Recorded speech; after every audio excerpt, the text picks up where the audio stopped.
The point is that we're treating our land horribly. We're polluting it. We're killing all of these animals. We're treating them in a genocidal, horrific way that we don't want to see. We don't want to feel. We don't want to. And you go down the list of every water, power, food, shelter, sovereignty. You go down the list of that stuff, and we have got into this. You're either hugging a tree or you have a gun, and you're going to protect those two ideologies, when in fact it's common freaking sense, man.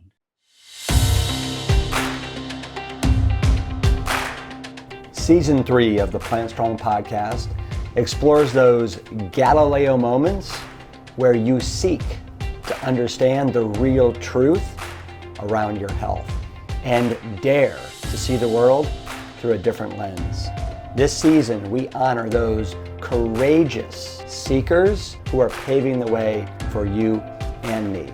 So grab your telescope, point it towards your future, and let's get plant strong together.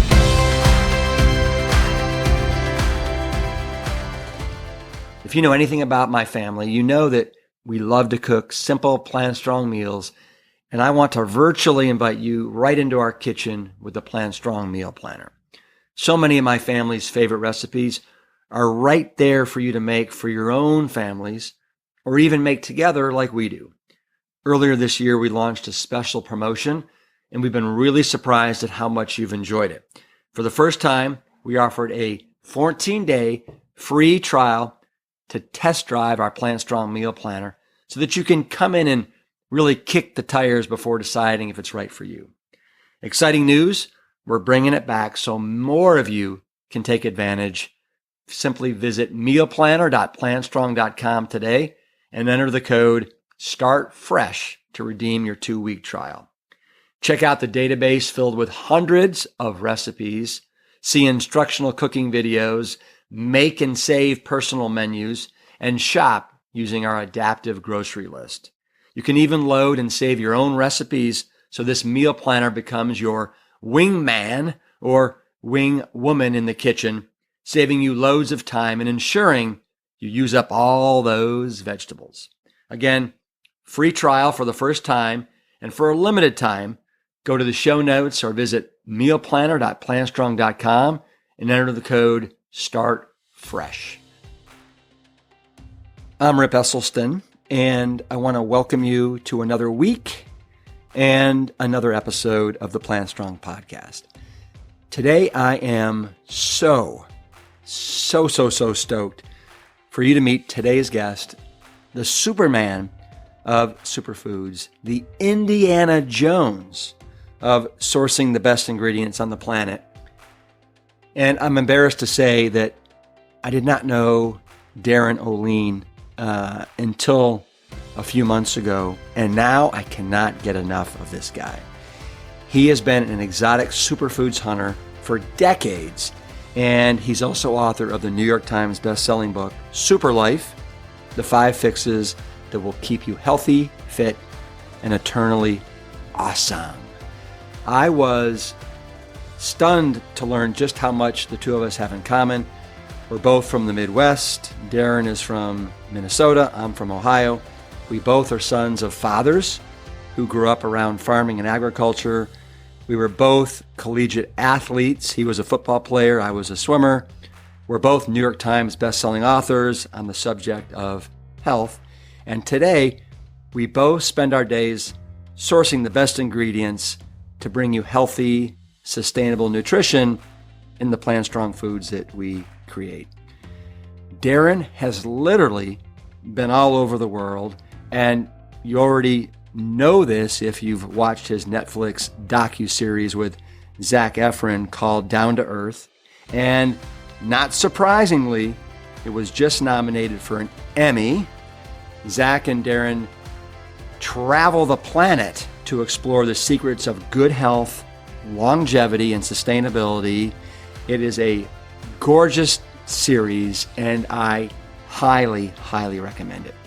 As you'll hear today, Darin speaks the truth, but in a way that is filled with purpose and compassion. And there's no denying it. I loved this chat, and I know you will too. So please welcome to the Plant Strong podcast, Darin Olien. So welcome to the Plant Strong podcast. So this is season 3 of the podcast, and we really are kind of diving into people's Galileo moments, like when they looked through that telescope and they saw the truth in their lives. It really kind of altered their trajectory. And I know you grew up in Minnesota, and your dad taught ag business, which is kind of wild. But I'd love to hear about just kind of a little bit about your journey and how you got to where you are today, because you are truly, you're considered a guru of healthy eating, and this seeker of the greatest superfoods on the planet. And doing my research, to me, you're part Indiana Jones, Laird Hamilton, Dan Buettner, and Sherlock Holmes. The perfect mix. It's funny. Well, birds of a feather flock together. I just talked to Dan last week, and I've been friends with Laird and trained with him for the last 15 years. Wow. So yeah. So from that perspective, it's that's in good company for sure. You guys, you and Laird both just look like beasts. Plant strong, buddy. You gotta be plant strong for sure. Is Laird plant strong? He isn't. I think now his Laird Superfood stuff is all vegan though. And he still holds whatever he believes is true for him. And there are moments, and it's like, I love it because listen, whether he's going to admit this or not, there was one point where I think he told some friends of mine early on when we started training, and because we train pretty hard, and I think, and he can correct me if I'm wrong, but I think he said he doesn't really believe that I don't actually eat something that is an animal or an egg or cheese, and that was maybe like a decade and a half ago. Because listen, I think anyone, when you've come into that adopted culture of this protein mythology, you really think that there's no way you can have muscle and recover and be an athlete without animal-based proteins. And so I'm speaking to the choir, but it's as we're all in our individual lane.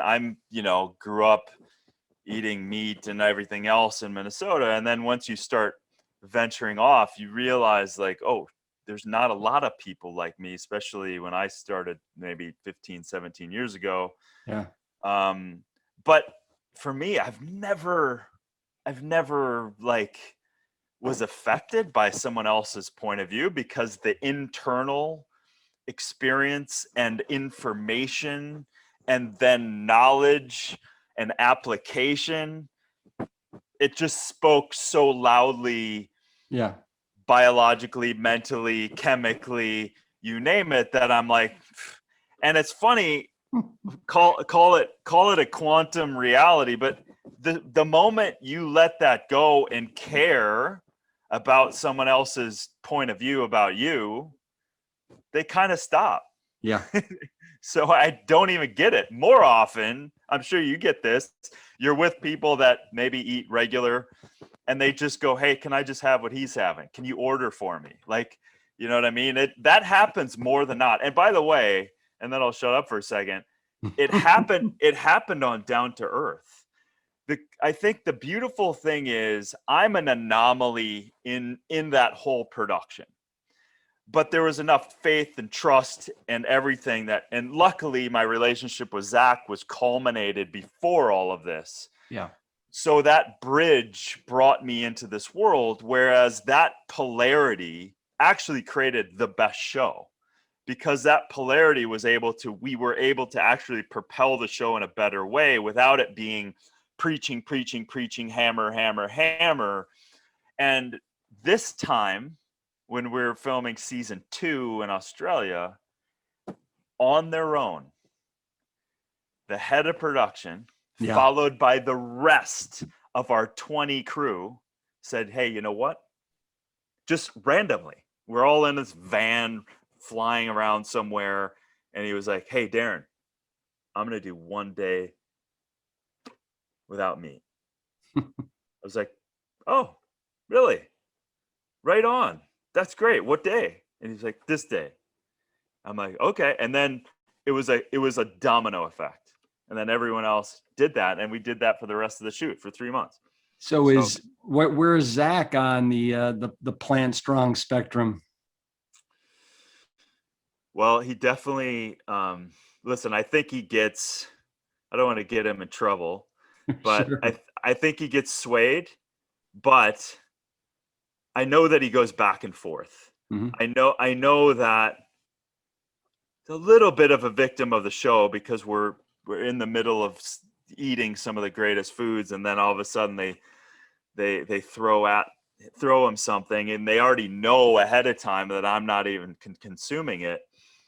So then he indulges. But listen, just recently I got a text from him saying, hey man, I've been X amount of months. Yeah. And I'm feeling the best, and blah, blah, blah. And so, yeah, he's gone back and forth, but he knows, listen, and it did happen. I will say this absolutely happened. He just said, so we would get our crew and to go out wherever locations were around the entire country. And we had people go out and finding vegan options or wherever we were. And that was sometimes very difficult. And the head of security, which was Zac's guy, and Zac ended up saying, just double whatever Darin's getting. And that happened for the rest of the shoot. Yeah. Yeah.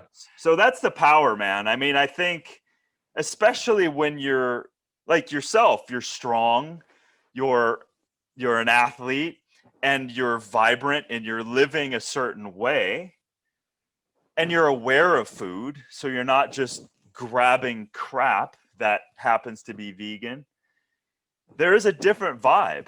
And I also, dude, I just chose not to have judgment. I am not the guy to jump up and say everyone has to be.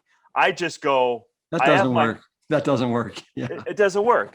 I have my point of view. If you want to ask me a question, I'll tell you. Mm-hmm. But if you're next to me, zero judgment, whatever you're eating. Yeah.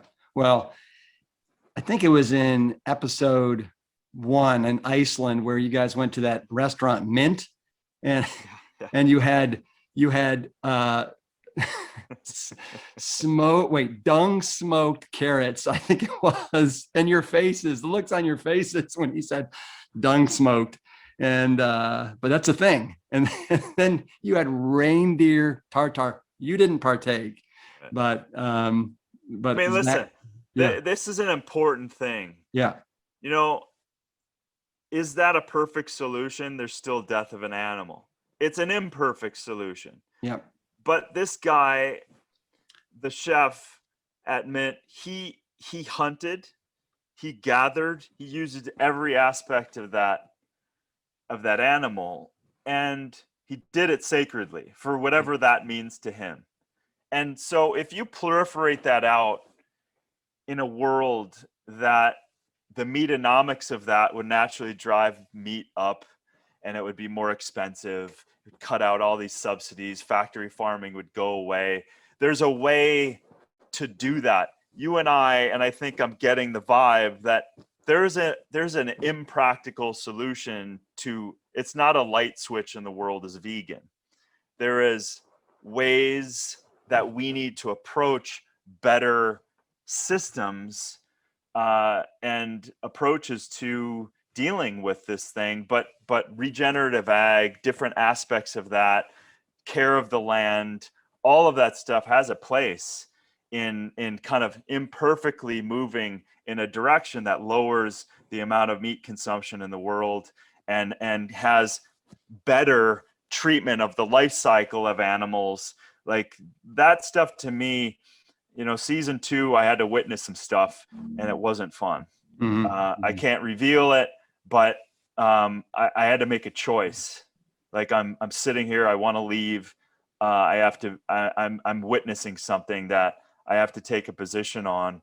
And I think the position is a better position in terms of moving us forward. So anyway, I don't mean to be covert, but it's kind of in this range of it isn't perfect. All these systems are in a sense broken, but I really would love in our lifetime for factory farming to change and go away, and the treatment of animals, obviously. Oh, yeah. No, Yeah. no, it has to. Anyway, It absolutely has to. I was actually, you know who Gene Bauer is? Yeah. With Farm Sanctuary. Yeah, I had him on the podcast the other day, and we were talking about how some of the latest data and studies actually show that animal agriculture is now responsible for 82% of global greenhouse gas emissions. In the past, we thought it was 15, maybe as high as 51%, but 82. And this is some pretty reputable authorities and organizations that have brought this to our attention. So you're absolutely right. Yeah. Listen, it's funny because I think some of this also, I mean, this is all Pandora's boxes and we're going to get off and maybe other areas, but I look at, for me, I kind of shy away from the climate change ideas and go into it in a different direction, because I want to get granular with it. I want to get, because now even those two words put together, climate change, is now more of a religious term. You're either buy that we're doing it or you don't. And now you're going to argue philosophically, and 90% of the guys here and these guys don't, and all, like, you guys missed the freaking point. The point is that we're treating our land horribly. We're polluting it. We're killing all of these animals. We're treating them in a genocidal, horrific way that we don't want to see. We don't want to feel. We don't want to. And you go down the list of every water, power, food, shelter, sovereignty. You go down the list of that stuff, and we have got into this. You're either hugging a tree or you have a gun, and you're going to protect those two ideologies, when in fact it's common freaking sense, man. Like, this stuff is common sense. Do we need to treat animals this way? And then from all of the work that your dad and all of the colleagues of that generation have painstakingly laid out for years, of like, we don't need that for health. And so then you look at all of these systems that are just inherently causing a lot of problems in so many different ways. So although I agree that human interaction is causing a ridiculous amount of climate adjusting and change and all of that stuff, but it's also like, I want to get it down into, like, if I were to go to a red state in the South, and if I were to approach that conversation saying, dude, you should stop all eating meat, and you should believe in climate change because this meat that you're buying is creating CO2. You know what he's going to do to me? Yeah. Get the hell off of my land, you crazy kook, right? Yeah. But if I say, listen, if I could show you ways to create all the food that you need for your family, if I could show you clean ways to create power that creates sovereignty for you and detaches you from this monopoly grid. If I could teach you how to harvest, recycle, and utilize water effectively and efficiently, if I could show you how to detoxify some of the things in your homes and stuff like that, and give you all of your independent, inalienable, sovereign rights back by that, so that you could be in power of everything you care about, your land, your water, your power, your family, all of that stuff. I don't need to utter the word climate change. And look what happens as a result of that. Yeah. That better affects the environment by the way of that guy, and his neighbor's going to do it, and his neighbor's going to do it. And then I could also go over here to the hippie hugging the trees, have the same solutions, but just covered in a different conversation. Yeah. It's about salesmanship. So the point, we're so funny as humans. We're just running around egotistically and systematically, where egos want to keep in place, our systems hell-bent on keeping in place. And gotta let go. Anyway. Well, in your Costa Rica episode, I think you do a phenomenal job of showing that sustainable eco village in the middle of Costa Rica. Is that a buddy of yours? Yeah. Stephen Brooks. I've known him for many, many years, and he was just the perfect amount of crazy to bring him in. And I mean, he's dedicated his life, like, as you can tell, like every cell of his body has been dedicated to this whole way of life and food forests and creating that independent sovereignty. Yeah. No, I mean, I love that episode from, showing where does chocolate come from. Most people don't know. It comes from that cacao and those cacao seeds and the banana tree. And, you got to chop it off at the head. Otherwise it won't grow back. And the jackfruit. I mean, it's all really good. You guys have you and Zac, you guys have a great chemistry. The information that you're bringing to the audience, it's adventure, it's travel, the cinematography is brilliant. Really, I mean, you guys, 2 thumbs up. Yeah, thank you. It is a bit of magic that all came together with that. And how did you get hooked up with Zac?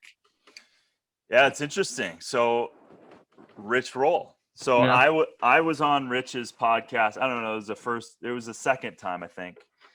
And after it came out, he had a mutual, he had an Olympian swimmer friend that was buddies with Zac and Connor Dwyer. And so then from the episode, Zac heard the episode. And he reached out to Connor. Hey, do you know of a way I can get to Darin? I would love to connect with him. And so something in the episode touched him. And so he got my number. Yeah, he reached out. We had a vegan dinner, or actually lunch that just went for a few hours. And it was really at the very end. We were just like, oh, here's a kid that cares. Obviously he's in his thing, but it was like, I really was impressed because, listen, athletes and celebrities over the years, you get these guys and they want the best elixirs or the superfoods and blah, blah, blah. But this was like a cool connection. And then just at the very end, I actually had sketched out this show that evolved from people wanting to do a superfood hunting show for years. And it was just this innocent question that he asked. He goes, what else are you doing? I said, well, I just have this idea of this travel show where we're getting into more than just superfoods, but environmental health and everything else. And he was like, holy shit, what? And then it was 2 hours later, he called me back and he actually had reached out to production. He had been sitting on a show that he had already been doing with Netflix, but he didn't want to do it. It didn't have all of the legs. It wasn't interesting. There was some travel, there was some eating, but it had nothing to do with health. It had nothing to do with the environment.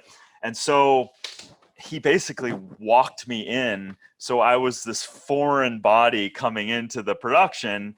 So that journey had started, and, we just got to know each other for months and months, and we finally got the show pulled off, and those worlds came together. Well, it's a beautiful thing. And I can tell you from what I've seen, you speak with such a truth and a passion, and you just let all the bullshit, like you part through it all. And to me, Zac obviously saw that. It resonated with him at a very, very deep and profound level. And I think, and this is just me conjecturing a little bit, but, all the Hollywood fluff and all that nonsense. And he even said it in one of the episodes where he's like, you know what, I've had success, but I don't feel like I've made any meaningful contributions. Right. And I think that by hooking up with you and what you guys have put together with this show, you have the potential to move the needle on so many of these things, right? You and him together doing this, that it will make some serious, meaningful contributions to the environment, the way people look at health, everything you're trying to accomplish. So, kudos. Well, thank you. And I mean, obviously, deeply in my heart and soul, that's what this is all about anyway. And, it's never about the last thing I wanted to do, because it was offered many times, is to get a celebrity and do a TV show. Yeah. It's the last thing I wanted to do. I'm like, I dedicate my life to this shit. Like, I don't need to do a show bad enough to pull someone in just to get ratings. Like, and so the serendipity of how this all happened, and also Zac's honesty with me about those very conversations, like, I am sitting on this thing, this stardom, and obviously I don't hawk things, so I want to do something. And this is like, he believes in superfoods, he believes in eating well, he takes care of himself, like, all of that's legit. And then he was touched by something that we could do together. Yeah. And bingo. Well, if I remember correctly, the conversation where he kind of opens up to you and the audience in a very vulnerable way. You guys were going to visit, I think, the apple orchard, and you said, the apple, 1625 from Kazakhstan. And he was like, no. Yeah. And then you're there and you're walking through the orchards, and some guy's like, we got these from Kazakhstan, and he's like, shit, you knew what you're talking about. And that's the thing, you can't make that stuff up. That's where some of the show, there was just golden moments like that. It was just, you can't make that up. Like, it was beautiful. Well, it was. So speaking of apples, do you have a favorite apple? Well, because I'm from Minnesota, the Honey Crisp is my favorite, because we used to eat those all the time, and then just the flavor of those are just my. It's amazing to me how the Honey Crisp has. To me, it came onto the scene here. I'm in Austin, Texas, like maybe a decade ago, 15 years ago. But before that, I never even heard of the Honey Crisp. My favorite has been the Pacific Rose from New Zealand. I love the Macoun from New York. Fuji's not bad, but yeah. So can we talk a little bit about some superfoods that you like really get excited about? Yeah, for sure. Yeah. So I'll just throw something out there to get the conversation started. But in the episode in Costa Rica, I'd never heard of a chia, that green leafy thing that your buddy, he put a stick in the ground and it grows these chia leaves, I think. Oh, yeah. Yeah. Those were like, I'm like, I want to try one of those. Yeah. And then you're manhandling these jackfruits that are the size of a pig. Those things, the biggest fruit in the world, for sure. those things they're one of my favorites, because they can literally feed a family. Those things, full of fiber, antioxidants, and you can eat them in several different ways. You can cut them green, and then you can use them as alternative meat. You can spice them up and flavor them, and they're fantastic. And they have the texture. They actually have the peeling, the fiber that mimics. Not that I don't even actually seek meat alternatives. I don't necessarily crave that anymore, that I need to, but if anyone is thinking about that. But then if you let it ripe, and you can just literally pull it open, that's when the jackfruit is ready to roll. I've never tried a raw jackfruit. Oh, dude, you will be in for it. So wherever you travel next, if you go to, obviously Costa Rica, Central America, anywhere, in the equatorial belt, Thailand, you name it, Africa. I've eaten it. Brazil. I've consumed that thing. When I'm hanging out in an area, if I'm spending some time, I'll have people go out and find two things for me: jackfruit and durian. And what is a durian? Oh my God, durian is the king of all fruits. A durian is, as well as the most smelly of all fruits. It is illegal to take it in on public transportation. You can't take it on planes. You can't take it on buses. You can't bring it in taxis. You can't bring it in hotels, because it literally smells like a sewer. And it also, by the way, just by it being ripe and falls, it kills more people than any fruit, because it has all these spikes on it. But that aside, is it as big as a jackfruit? Is it? No, it's probably, it's a third. A very big mature one would be a third of that size. Mm-hmm. But yeah, it's got incredible medicinal qualities, and some people like it and some people crave it, and I crave it. I actually just bought some Miami fruits. I think it's called Miami fruits. I ordered some fresh jackfruit. They sent it in a freezer, and I just was craving it, so I spent the extra money shipping it to me just so I could get my craving. Miami fruits. I'm glad you brought that up. Do you know the Mastering Diabetes guys, Cyrus and Robbie? Okay. All right. Well, they just camped out at my house a couple of weeks ago. Nice. And Robbie brought a box with every fruit under the sun. He didn't have a durian though, but I had more fun with those guys. I swear Robbie is the walking spokesperson, and he walks around with crates of fruit. It's fantastic. Yeah, totally. What else? What are some other superfoods you're excited about? There's the Kakadu plum out of Australia. Just since I was there, I fired that one up. I had sourced that one maybe a decade ago. It is comparable to Camu. Camu is one of the highest vitamin C source fruits in the world.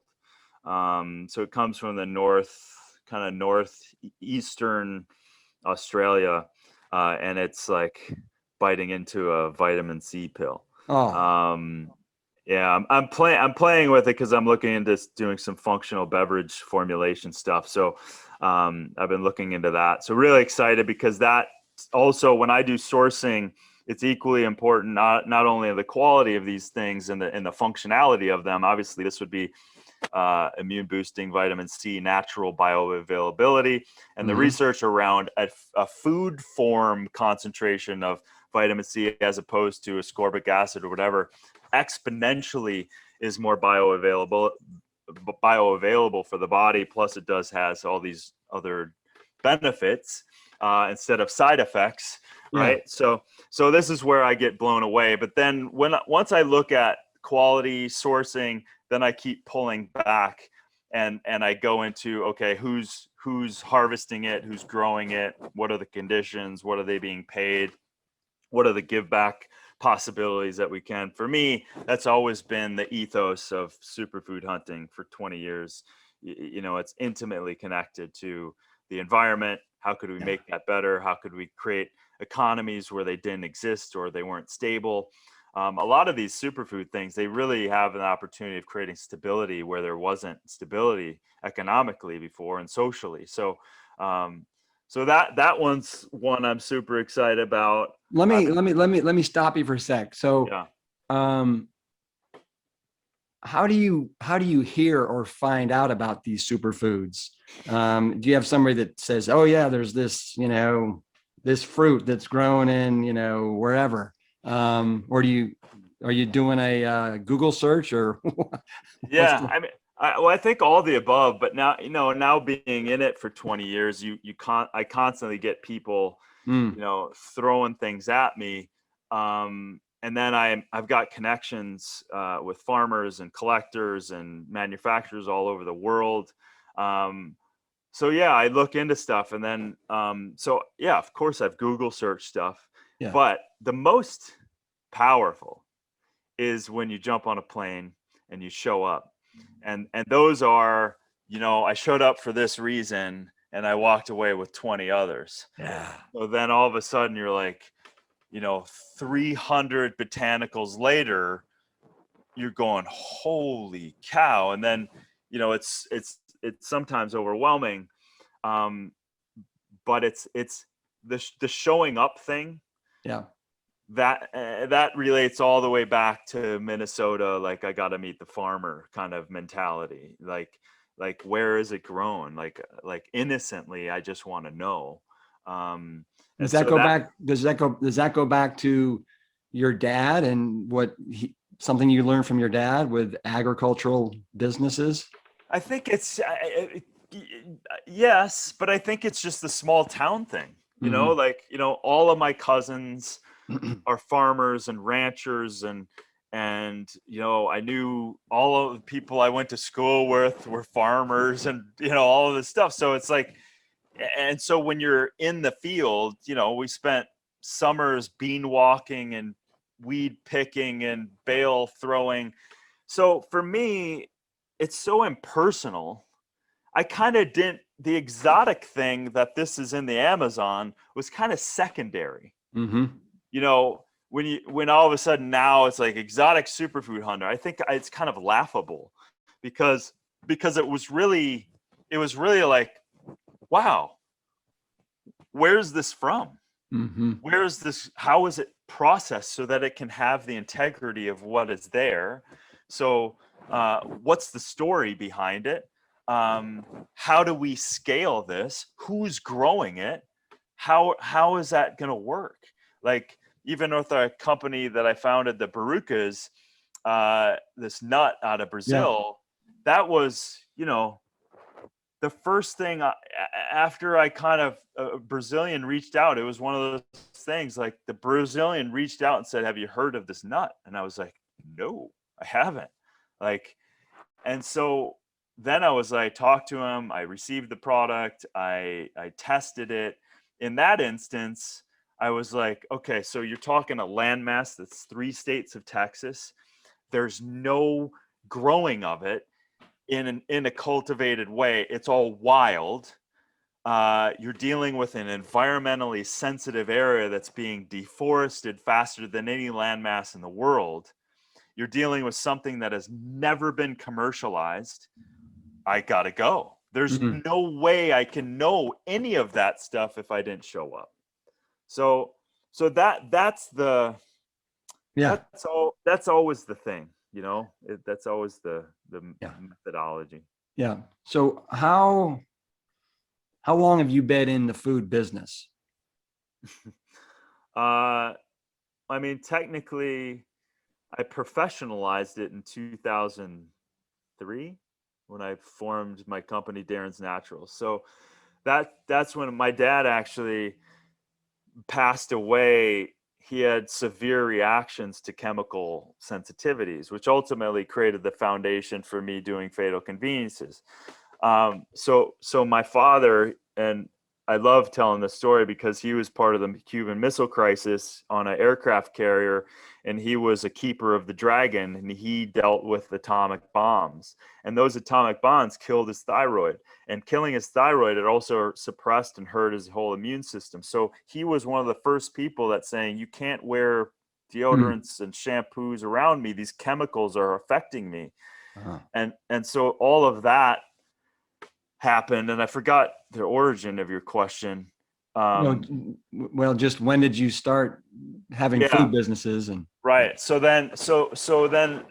when my father then passed away of alcoholism after he snapped of 30 years being sober under this kind of weight of being chemicalized. It was that I think I got like 20 grand from a life insurance thing. And for me at that time, it was huge. And I said, I'm going to take this money that's from my father, and I'm going to professionalize all the research, all of the passion, all of my education that I've been garnering, and actually do it. So I declared that business of finding superfoods in 2003 at the starting of that at the death of my father. Wow. And that looking at foods, looking at ingredients, looking at supplement labels is really what led me into, I was frustrated. I was like, I know too much to know that that's crap and that's a marketing scam and this product sucks. And so now this incredible food as medicine is only being marketed as that, and it's not actually being that because they've just destroyed it 5 different ways before it showed up in that product. So I was like, that's insane. So then I was like, I gotta go.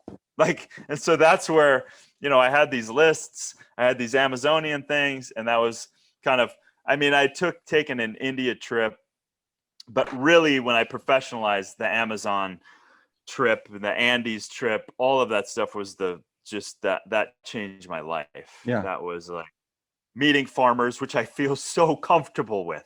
It's like, oh, he's a farmer. He works hard. He's like, oh, now you can just tell him to create this incredible superfood. And he's going to do it. And you're like, shit, that's amazing. Like no one knows of this incredible superfood that the ink is used for 1,000 years. And this guy can grow it for me. Wow. It was just those kind of moments where just the discovery, the business, the ethical side of it, supporting people that I grown to become family, and then being able to translate those foods into people's mouths to convey the strength, the vitality that they actually do have, but maybe haven't been given a chance. And it's not the easiest thing in the world. It's definitely difficult, but it's worth the effort. Man, that all sounds, it sounds amazing. I have a food line as well. Oh, nice. Yeah. And for 10 years, I had it at Whole Foods. It was a Whole Food Market exclusive brand. And then it got turned back over to me. We've pivoted now and we're calling it PLANTSTRONG. And it is truly one of the most difficult, challenging things I've ever done in my life is food, right? And all the different aspects that go into it, from shipping, from freight, from supplier partners to getting into retailers, and how many people have their hands out wanting a piece of the action. Retail is brutal. Yeah. So we're diving into the e-commerce side, and I think that's a smarter play ultimately. I think it is. Unless there's just this golden opportunity for retail and you've got a connection to walk it in and cut through red tape, it is smart to just cut through, go direct to the customer. I'd love to know more about that. That's awesome. Yeah. So did you know Dan Buettner growing up in Minnesota? I didn't know him growing up, but we went to the same exact university, but he was 10 years ahead of me. Okay.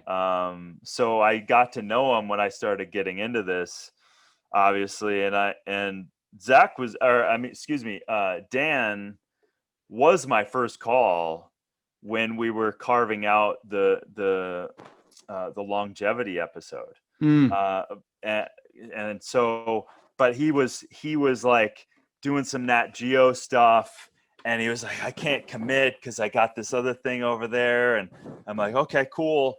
So, unfortunately we weren't able to figure that out. But, Dan just said the other day, he goes, listen, I've benefited a lot from you guys' show. So that makes me happy. Yeah.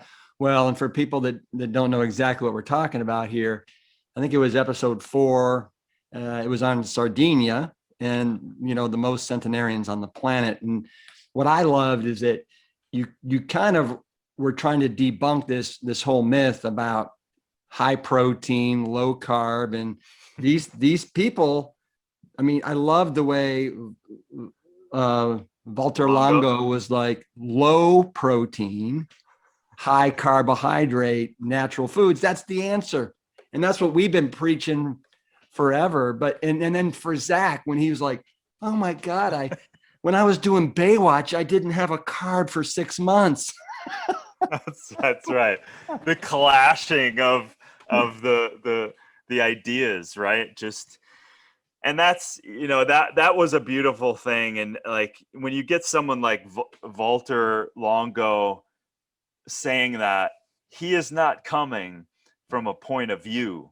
He's coming from his badass research. One of the great longevity researchers of our time has dedicated his life to that. So he's coming from pure data. Like, and so when you get him, throwing out one-liners, they're backed with decades of his own research. So that's a beautiful thing. And, Yeah, no. And then I loved it. And you brought up the mTOR pathways and rapid cellular growth. And then I think it was the other doctor, Dr. Prez or something. Dr. Pez, yeah. Pez. Yeah. I loved his quote where he said, basically, all this extra protein is like pushing the accelerator on the age-related diseases. And people need to hear this. Man. And in my 3rd book called The Engine 2 7-Day Rescue Diet, pillar number 5 that I have is why we got to limit the amount of protein that we consume, right? Which is so anti-counter to everything that's out there in this culture right now. Totally. I mean, dude, I 100% agree. Yeah. And it's like,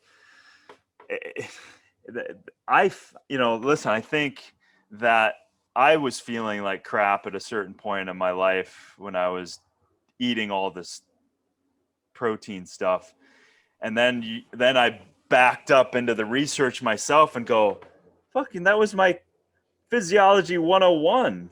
Yeah. It's like all of this, what kind of tipped me over the edge was the recycling program that the body naturally has with amino acids. Yes. So, I was like, who's talking about that? No one's talking about that.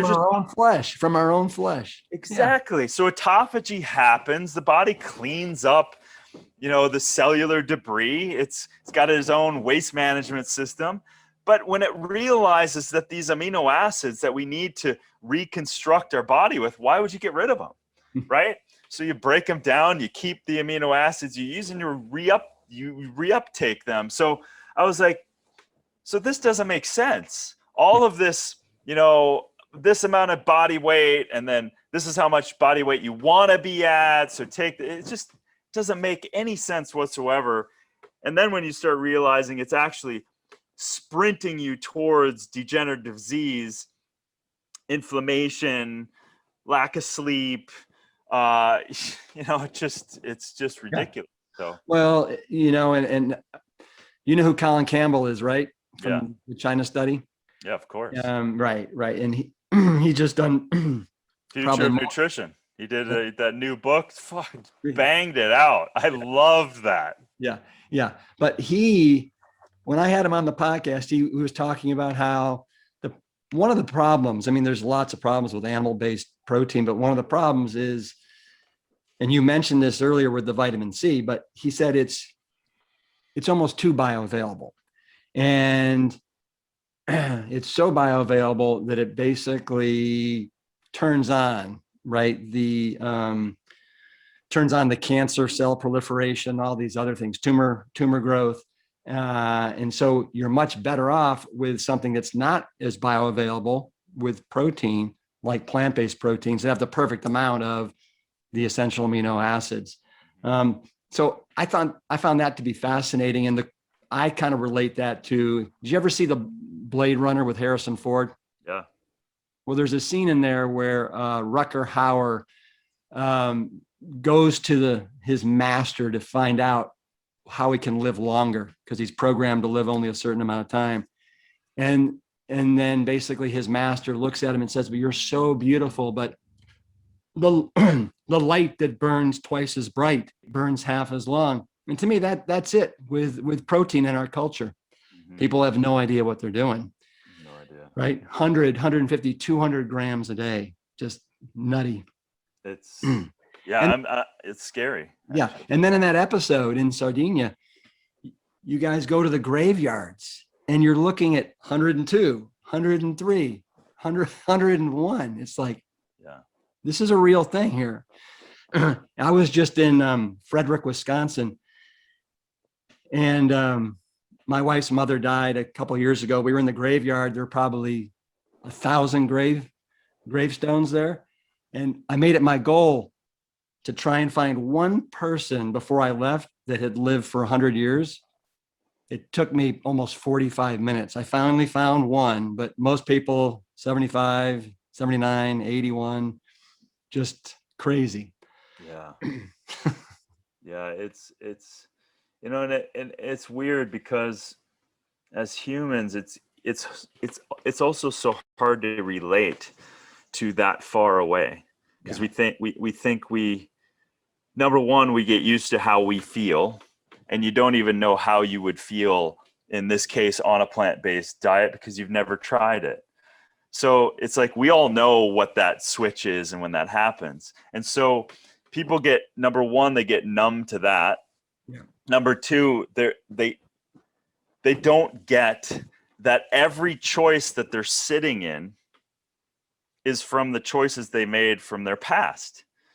So you're sitting in your future from the past that you were in, and tomorrow you'll be sitting in the future of today from the choices you made. And so no one wants to, they're not putting that together. It's like, it's so, like, you know this, like, is there any lack in what we're experiencing? Is there any lack in taste, in abundance? And in fact, it's the opposite. Like, people say, oh my God, I just want to live. I just want to eat whatever I want. Okay. But you literally have no idea what I'm experiencing. What I'm experiencing is when that wild blueberry hits my tongue with all of the flavors and the stem cell activations and the taste and the texture and the color and the antioxidants. I'm experiencing nature slamming together, supporting nature in the most powerful way possible. You are taking something probably is dead and consuming that. Life cannot shine from life, and it can't create life from death, right? Other than unless you're a microbe. So it's like, if you just look at it from that perspective, I don't lack anything. I celebrate all of that life that I get to choose. And the bowl of fruit that was this big, it was massive, that I ate this morning. That's 3 bananas, my Honeycrisp apple, 2 cups of blueberries, 2 peaches, 4 dates, like, I think that was it. Some chia seeds, some baruca nuts. That was my breakfast. Talk to me. Like, that sounds beautiful. Yeah. So the point is, like, that's a celebration of abundance in such a way that, and that's the thing. It's hard to tell people that when they don't have that experience of their communion with their own food, right? And it's like, man, I don't know about you, but I'm stoked to eat every time I eat. Oh, it's an embarrassment of riches. It is. It truly is. So do you have a similar bowl like that every morning? Yeah. I mean, it's changing based on, like, Yeah. obviously we're in stone fruit time, so tons of cherries and different peaches and all of that stuff. But yeah, for the most part, that's like every so often, like I had last week, I had some teff, which is this Ethiopian superfood pseudo grain, Yeah. which is from a friend of mine that's Ethiopian, starting this new company. I love that, and it's like this warm, nurturing. But for the most part, dude, like that fruit screams at me every morning, and I just consume the hell out of it. Yeah, I have almost the same thing every morning as well. What do you typically have for lunch? You have a favorite lunch? I kind of move through lunch, so I mean, it's funny that this is a term now, but it's intermittent fasting. So I've always kind of just had long periods of time. I actually did it while playing college football. So I would be done eating at 5 p.m., consume the hell out of it, and then I would train right away in the morning. And so I've kind of always done an intermittent type of fasting. So I'll have like elixirs and stuff like that I'll make like superfood drinks. But then my first meal is like 10:30, and that's about that fruit bowl. And then I'll just cruise. And then if it's up to me and it's a controlled environment, my home, I'll have the next meal is my dinner around 5. And that will be almost 100% of the time a massive salad, tons of colors, tons of different leafy greens. Again, I'm obsessed with my own Baruka's nut. I literally am. What does a Baruka nut taste like? Dude, I gotta say, you're gonna lose your mind. That's what's gonna happen. You are gonna lose your mind when you taste this thing. So it tastes like the best version of a peanut, as well as the best roasted almond combined, with a little splash of maybe popcorn or chocolate. It's weird. It's like, yeah, and it's the most nutrient dense nut in the world. We've all tested it, all of that stuff. So I'll throw those nuts on. I usually have a big salad, and then like last night, it's so funny we're talking about carbs. Like I had like a half a plate of kaboka squash. What else? When you go, where do you go to get your food? I mean, so there's a couple options. Number one, I'm finally able to build, because of permitting stuff, I'm building a massive greenhouse on my property. So that'll be done next week. Wow. So I'm finding out all the seeds that I want to use for that. And then so there's a ongoing farm here in Malibu that I'll go get a bunch of the fresh biodynamic veggies. And then I have a place called Erewhon that is 10 minutes from my house. I've heard people have told me Erewhon is spectacular. Say it's a great place. It's what we all wanted Whole Foods to be. Yeah. So yeah, it's. Are you in a yurt right now? I am. Yeah. That's spectacular. So how long you been in that yurt? Since my house burned down. You'll find that out in the last. I just ruined it for you, but yeah. So I mean, it's fine now. I've grieved it. I'm building the most epic building, sustainable power generation, food production. Like, it's great. It just forced my hand, right? So yeah. So the last episode, we were in the Amazon. I knew a Malibu fire had started in 2018. Was it 2018? 2019. Yeah. And so we were then off. So I didn't have cell reception. We got back. I had 100 messages, and my neighbor took a picture of my entire property, houses, motorcycles, barns, trucks, equipment, all of that stuff burned to the ground. So this yurt is off the grid, all solar. This is my future guest house that I've been in for 2 years with my beautiful 90-pound German Shepherd. So I'm looking at the pool that we were able to save. My house will be over on the hilltop in this direction, my new house. But right now, for 2.5 years, I've been living in a yurt.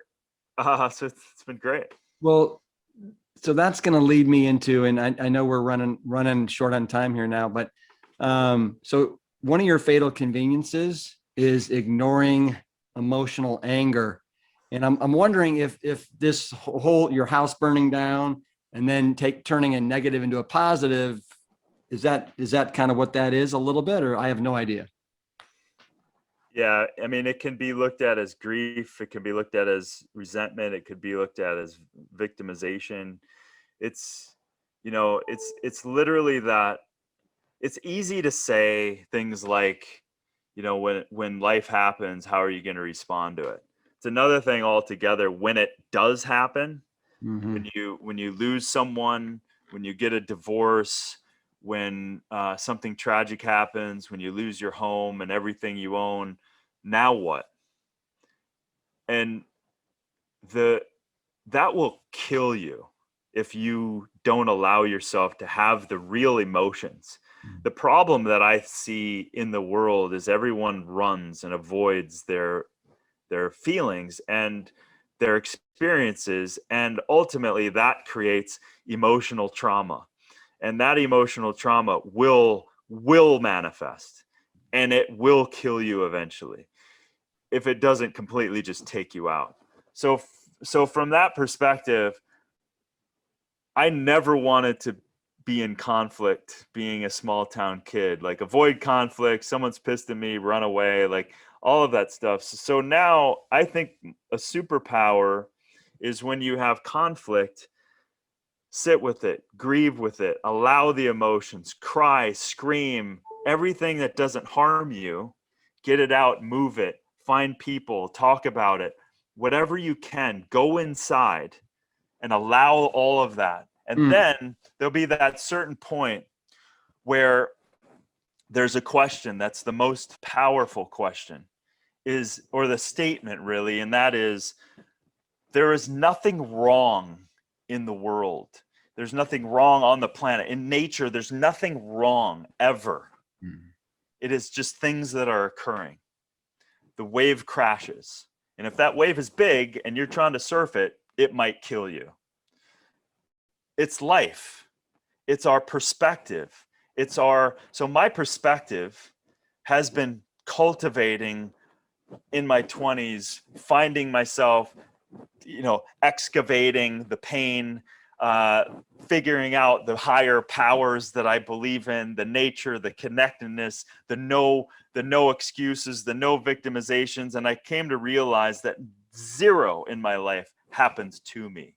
It is every bit of it, from the pain, the anger, the resentment, the being wronged, from you name it, it is happening for me. And so if that is literally my point of view, and I may not be able to see that in that first month of just absolutely having my life shatter as I came back into having no pillow, no bed, no home, no photograph of my father, zero, nothing. So you have to allow yourself to healthfully go through that and let it happen, right?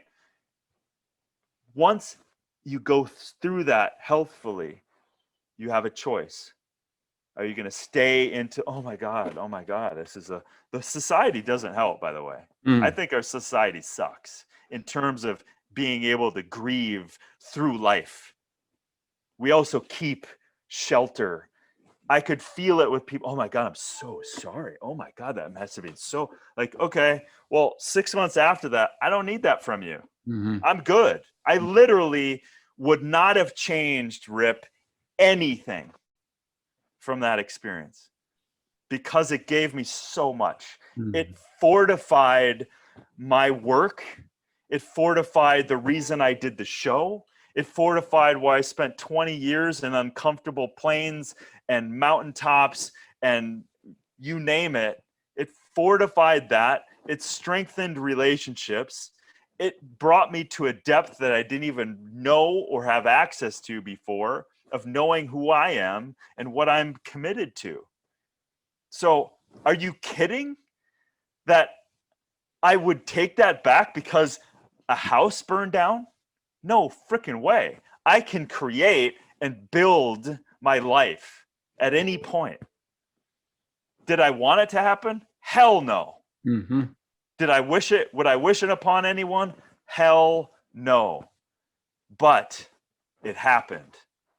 So what are the gifts? Now I get to create possibilities for myself about living into a future that's healthy for myself, healthier to build, better use of power, generation of power, better use of water. And guess what I get to do? Tell people about it, share people, make connections possible for more people to be able to do that. Hell yeah. Let's go. No, not hell yeah. Kale yeah. Come on, let's get it right. Kale yeah. Thank you for sharing that. Really, that is so empowering. I think everybody needed to hear that. Darin, I don't want to be too selfish with your time here. I think we're pushing up here against the hour, but this has been an absolute pleasure, an absolute joy. I hope to have you back on the show again in the future, and I really hope to meet you in person. That would be fabulous. Look forward to that, dude. You know, I now consider you a PLANTSTRONG brother, and I am so glad that you are out there doing your thing. How can people find out more about you? Yeah, just Darin Olien, DarinOlien.com, Darin Olien social, Yep. all of that stuff. It's gonna, you find your way. Yeah. We'll be charging one way or another. But dude, yeah, we got to get your ass on my podcast. Oh yeah. I'd love to dig in with you, and I can't wait to plant strong together one day. Yeah, and I'm excited, man. There's an episode 2 of Down to Earth. Woo! Yeah, season 2 is That's what I meant. Yeah. Yes, season 2 is being. I've seen a couple episodes already, and it's being put together. So, it's you're gonna dig it. It got into some stuff. When can we expect that to be on Netflix? Do you know? We don't know yet, but I would imagine the first quarter of next year is really, really safe. Okay. Yeah. Hey, can you do the sign off with me? We just repeat after me. Peace. Turn it around. Engine 2. Keep it plant strong. Keep it plant strong, brother. Yeah. Nice. Darin is definitely a brother from another mother, and I am so happy that I am starting to get to know this gentleman. I look forward to following his journeys in season 2 of Down to Earth and all of his future endeavors in the world of superfoods. Just keep an eye out. Darin had me on his podcast, The Darin Olien Show, and that should be popping up very soon as well. For more information on today's show, visit the episode page at plantstrongpodcast.com. We'll see y'all next week, but in the meantime, peace. Engine 2, keep it plant strong.